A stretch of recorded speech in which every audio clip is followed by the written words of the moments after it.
Bismillahirrahmanirrahim. Assalamualaikum warahmatullahi wabarakatuh.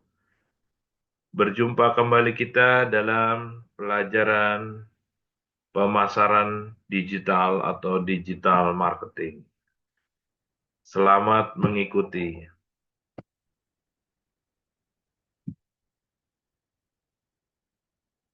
Untuk materi kali ini, Bapak akan membawakan mengenai content marketing atau native advertising. Pemasaran berbasis digital atau digital marketing didefinisikan sebagai upaya pemasaran dalam menggunakan perangkat elektronik atau internet dengan beragam taktik pemasaran dan media digital, di mana pebisnis dapat berkomunikasi dengan calon konsumen melalui media online. Calon konsumen dapat dengan mudah mengakses dan melihat apa yang ditawarkan perusahaan.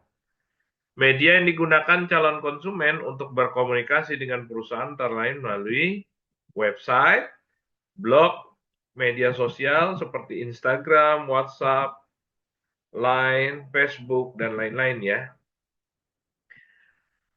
Taktik digital marketing. Para pemasar digital atau digital marketers yang baik adalah para pemasar yang memiliki gambaran jelas tentang setiap kampanye digital marketing yang dimilikinya, agar mendukung tujuan produk yang ditawarkan. Digital marketing dapat membuat kampanye yang lebih besar dengan melalui media gratis atau berbayar yang dimilikinya. Contoh, seorang pembuat konten atau content marketer biasanya membuat serangkaian postingan blog yang fungsinya mengajak calon konsumen agar tertarik terhadap postingan mereka. Sementara itu, fungsi pengelola media sosial atau social media marketer membantu mempromosikan postingan blog melalui post berbayar dan tidak berbayar atau organik di akun media sosial. Tugas email marketing adalah membuat email campaign untuk dikirim kepada calon konsumen mereka agar tertarik dengan penawaran yang ditawarkan oleh perusahaan.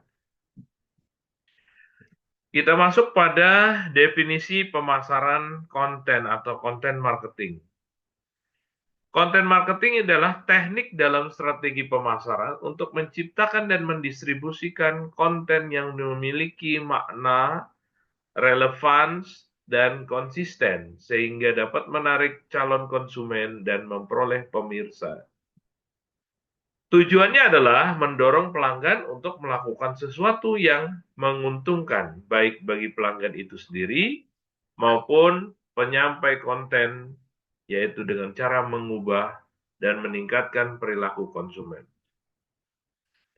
Konten marketing adalah teknik yang digunakan pemasar untuk menarik audiens dengan menggunakan, membangun, dan mengoptimalkan experience customer untuk mencapai tujuan pemasaran, di mana prosesnya berkelanjutan, yaitu dengan menghasilkan pencapaian terbaik melalui integrasi antara konten marketing dengan strategi pemasaran secara keseluruhan. Konten marketing juga berfokus pada media yang dimiliki, bukan menyewa atau membayar untuk waktu tertentu. Dalam konten marketing, merek memiliki media dan merupakan brand asset. Jadi istilah konten marketing mengarah pada pembuatan dan promosi konten aset untuk tujuan brand awareness, pertumbuhan traffic, perolehan prospek, dan pelanggan. Media yang dapat digunakan untuk strategi konten marketing antara lain adalah postingan blog, e-book dan artikel, infografis, dan brosur online. Kemudian kita masuk juga ada, selain pemasaran konten, juga ada iklan original atau native advertising. Yaitu brand berbayar dengan tujuan menempatkan konten pada platform media di luar media yang dimiliki perusahaan. Nah, native advertising ini berbasis informasi yang isinya bermanfaat ya. Menarik dan targetnya adalah khalayak atau masyarakat yang spesifik. Ya. Biasanya digunakan bukan pada iklan tradisional yang secara langsung mempromosikan produk atau layanan perusahaan pada prospek dan konsumen. Jadi iklan original ini terlihat seperti konten marketing dan informasinya biasanya ditargetkan dan diposisikan pada barang-barang berharga. Jadi sepertinya untuk native advertising ini tujuan atau market share-nya atau target marketnya adalah menengah ke atas gitu ya. Nah, kemudian dalam native advertising ini, perusahaan biasanya menyewa platform distribusi konten orang lain seperti iklan. Kecuali ketika Anda memasukkan produk atau layanan. Ya. Native advertising tidak mengganggu pengalaman pengguna dan menawarkan informasi yang bermanfaat. Ya, dalam format yang mirip dengan konten lain di suatu situs. Sehingga pengguna lebih banyak terlihat dengannya seperti di iklan spanduk. Native advertising juga mengacu kepada iklan utama yang berisikan konten yang ditampilkan pada platform media bersama. Konten non berbayar lainnya. Contoh salah satu postingan yang disponsori oleh BuzzFeed ya. Gitu. Kemudian kita beralih pada otomatisasi pemasaran ya. Otomatisasi pemasaran di sini mengacu pada perangkat lunak yang berfungsi untuk mengotomatisasi operasi dasar pemasaran. Ya. Banyak departemen pemasaran yang mengotomatisasi tugas-tugas rutin mereka yang biasanya mereka lakukan secara manual. Misalnya ya, ada susunan posting media sosial. Ya, jadi tiap kali media sosial itu diposting, ya, ditata dulu sedemikian rupa agar bisa menarik pada orang yang melihatnya ya. Jadi istilahnya yang bisa eye catching gitu ya. Kemudian juga ada update daftar kontak.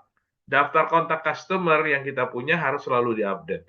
Ya ini karena tujuannya supaya tidak nomor-nomor yang sudah tidak dipergunakan itu bisa kita sortir atau kita tidak masukkan lagi dalam list kita gitu ya. Kemudian juga adalah memimpin alur kerja. Ya, ada juga laporan kampanye.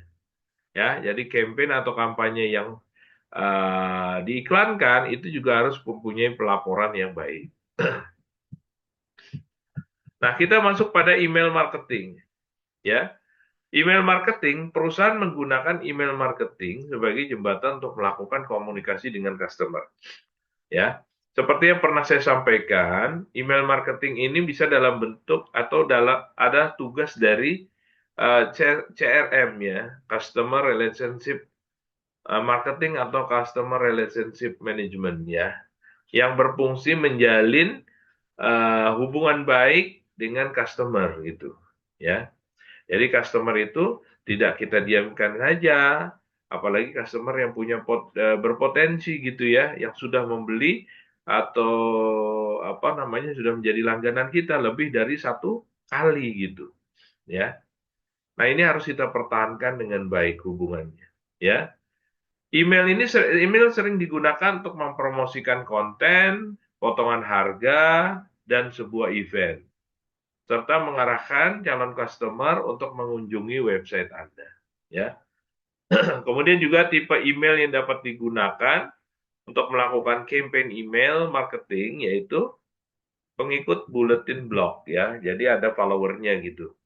Ya, jadi di mana apabila mereka sudah subscribe, sudah menjadi pelanggan, sudah menjadi langganan, mereka akan diinfokan ya apa-apa saja yang ada kegiatan yang ada dari perusahaan tersebut ya. Kemudian menindaklanjuti email pengunjung website yang mengunduh sesuatu. Jadi apabila ada respon dari customer, maka kita harus cepat pula menjawabnya atau meresponnya dengan baik ya. Tidak boleh didiamkan, tidak boleh berlarut-larut kita diamkan ya. Karena nanti customer akan merasa dicuekin seperti itu ya. Nah, email sapaan untuk customer bisa berupa misalnya ya pada saat mereka ulang tahun atau pada saat ulang tahun pernikahan atau pada saat menjelang hari raya ya, seperti Lebaran ya atau Idul Fitri, kemudian tahun baru dan sebagainya. Kemudian juga ada apa namanya promosi liburan untuk program pendapatan member ya. Jadi kan biasanya kalau ada yang member yang rajin atau giat ya mendapatkan poin yang tinggi itu kan bisa kita berikan hadiah ya. Hadiahnya berupa apa? Liburan ya. Liburan misalnya ke Singapura ya atau ke Eropa atau ke Australia atau juga ke negara-negara lain ya. Itu sebagai bentuk penghargaan perusahaan atas keaktifan member tersebut untuk membeli produk atau layanan jasa yang kita tawarkan. Kemudian juga tips atau email yang berupa yang serupa untuk rubrik forum konsumen ya. Oke, itu bisa kita lakukan. Kemudian apa yang harus dilakukan seorang digital marketer? Digital marketer ini sebenarnya bertanggung jawab untuk mengangkat brand atau merek ya. Jadi istilahnya brand awareness ya, kepedulian pada brand atau kepedulian pada merek. Perusahaan untuk mengumpulkan data customer melalui semua media, baik menggunakan media gratis maupun berbayar. Ya, di antaranya media sosial, situs web, Google, email dan iklan ya, seperti itu. Kemudian fokus digital marketer adalah membuat cara kerja atau sistem kerja pemasaran dengan sistem digital atau online ya. Nah, kemudian digital marketer juga bertanggung jawab atas SEO ya, search engine optimization ya. Misalnya mengukur traffic organik, pengunjung yang datang ke web tanpa berbayar ya. Dari jumlah pengunjung situs web yang berkunjung ke halaman situs web tersebut melalui mesin pencarian ya. Kemudian juga ada peran yang ada dalam digital marketing, yaitu manajer SEO, manajer search engine optimization tadi yang tidak berbayar ya. Sedangkan kalau SEM kan search engine marketing itu yang berbayar ya, yang premium. Spesialis konten marketing ya, ini orang-orang yang selalu mengisi iklan secara berkala atau frekuentif di sosial media ya, di platform sosial media, baik di Instagram, Facebook, atau di YouTube dan sebagainya. Kemudian juga ada manajer sosial media, ya. Ini yang menangani beberapa platform sosial media untuk pengiklanan ya atau untuk pelaksanaan digital marketing itu sendiri. Kemudian juga ada koordinator otomatisasi pemasaran. Nah, ini yang bertanggung jawab terhadap kegiatan otomatisasi pemasaran perusahaan. Apakah digital marketing dapat bekerja untuk semua bisnis? Nah, kalau kita ada pertanyaan seperti itu, maka gimana kita meresponnya ya? Digital marketing sebenarnya dapat digunakan untuk bisnis apapun, mau produk, mau layanan jasa dan sebagainya, ya. Dan dalam industri apapun, ya, terlepas dari apa yang dijual oleh perusahaan tersebut, ya. Nah, ini jadi cakupannya sangat luas untuk digital marketing ini, ya. Kemudian digital marketing masih memerlukan personal customer, ya. Gambaran akan target penawaran customer. Nah, untuk mengidentifikasi kebutuhan calon customer dan menciptakan konten online yang menarik dan membantu mereka, namun demikian, setiap bisnis memiliki cara penerapan strategi pemasaran secara digital dengan cara yang berbeda-beda ya. Jadi apa namanya? Personal customer ini orang yang menawarkan ya. Jadi menawarkan atau mempromosikan ya barang-barang atau jasa kepada customer-nya. Ya, ini kan sebenarnya bagian dari fungsi promotional mix atau bauran promosi yang ada advertising, ya, publicity atau publisitas, ya, personal selling maupun sales promotion, ya, gitu, atau direct selling dan sebagainya, ya. Nah, itu yang perlu diketahui lebih dalam. Kemudian, nah ini pokok pembahasan kita mengenai apa tadi pemasaran konten, saya rasa cukup dulu, ya. Apabila ada apa namanya eh, yang perlu dilengkapi nanti pada pertemuan selanjutnya akan Bapak lengkapi, ya, akan Bapak tambahkan lagi apa-apa yang belum dibahas pada pertemuan kali ini. Saya rasa cukup untuk pertemuan kali ini. Lebih kurangnya saya mohon maaf. Billahi taufik wal hidayah. Assalamualaikum warahmatullahi wabarakatuh. Selamat belajar.